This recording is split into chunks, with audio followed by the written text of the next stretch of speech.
આગળ વાત કરીએ ગીર સોમનાથના ગીર ગઢડાના જૂના ઉગલા ગામે દીપડાનો આતંક। વાડીમાં કામ કરતી મહિલા પર દીપડાએ હુમલો કર્યો। ગત સાંજના વાડીમાં મહિલા કામ કરી રહી હતી અને અચાનક દીપડાએ હુમલો કર્યો। જો કે શ્રમિકોએ રાડારાડ કરતા દીપડો નાસી છૂટ્યો। મહિલાને સારવાર અર્થે ઉના સરકારી હોસ્પિટલ ખસેડવામાં આવી। જૂના ઉગલા ગામ નજીક અહીં જંગલ નજીક હોવાથી દીપડા સહિતના વન્ય પ્રાણીઓએ અવરજવર કરતા જોવા મળે છે। તો વધુ વિગત સાથે મારી સાથે સંવાદદાતા દિનેશ જોડાઈ ગયા છે। દિનેશ, રહેણાંક વિસ્તારોમાં હવે જ્યારે જંગલી પ્રાણીઓ આવી રહ્યા છે, દીપડાનો આતંક વધી રહ્યો છે, કેવી કાર્યવાહી?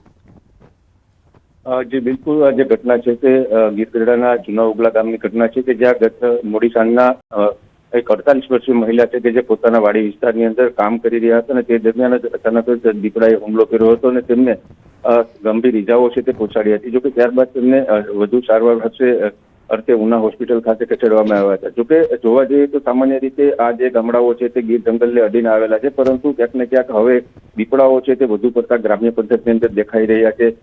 કહી શકાય કે એકાદ બે અઠવાડિયાની અંદર 3 થી 4 જેટલા હુમલાઓ છે તે પણ ગીર સોમનાથ જિલ્લાના અલગ અલગ વિસ્તારોમાં થઈ રહ્યા છે। એટલે દિન પ્રતિદિન કહી શકાય કે દીપડાઓના હુમલાઓને લઈને લોકો છે તેમાં ભય ફેલાયો છે। જો કે વન વિભાગ પણ બીજી તરફ કાર્યવાહી કરી રહ્યું છે કે જે કોઈ દીપડા આદમખોર દીપડાઓ હોય છે તેમને પકડી અને પાંજરે પૂરી અને લઈ જતા હોય છે, પરંતુ જે પ્રમાણે દીપડાઓનો વસવાટ ગ્રામ્ય પંથકમાં વધી રહ્યો છે અને તેમને કારણે લોકો છે તે સતત ભયભીત જોવા મળી રહ્યા છે। આભાર માહિતી આપવા બદલ।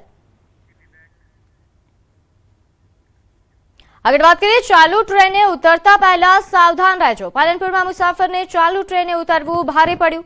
સિકંદરાબાદમાં એક્સપ્રેસમાંથી ઉતરતા સંતુલન બગડ્યું। પ્લેટફોર્મ પર હાજર જવાને યુવાનનો જીવ બચાવ્યો। ટ્રેન નીચે જતા આરપીએફ જવાને બચાવ્યો જીવ અને દેવદૂત બની ગયો। ફરજ પર તૈનાત આરપીએફ કોન્સ્ટેબલ કૈલાશચંદ વર્માએ પોતાના જીવની ચિંતા કર્યા વગર મુસાફરને બહાર ખેંચી લીધો। મુસાફરો અને રેલવે સ્ટાફે જવાનની બહાદુરીને બિરદાવી।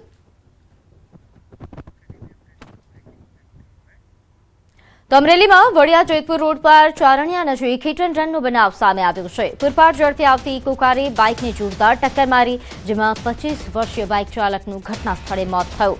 અકસ્માત સર્જ્યા બાદ ઇકો કાર ચાલક વાહન સાથે ફરાર થઈ ગયો।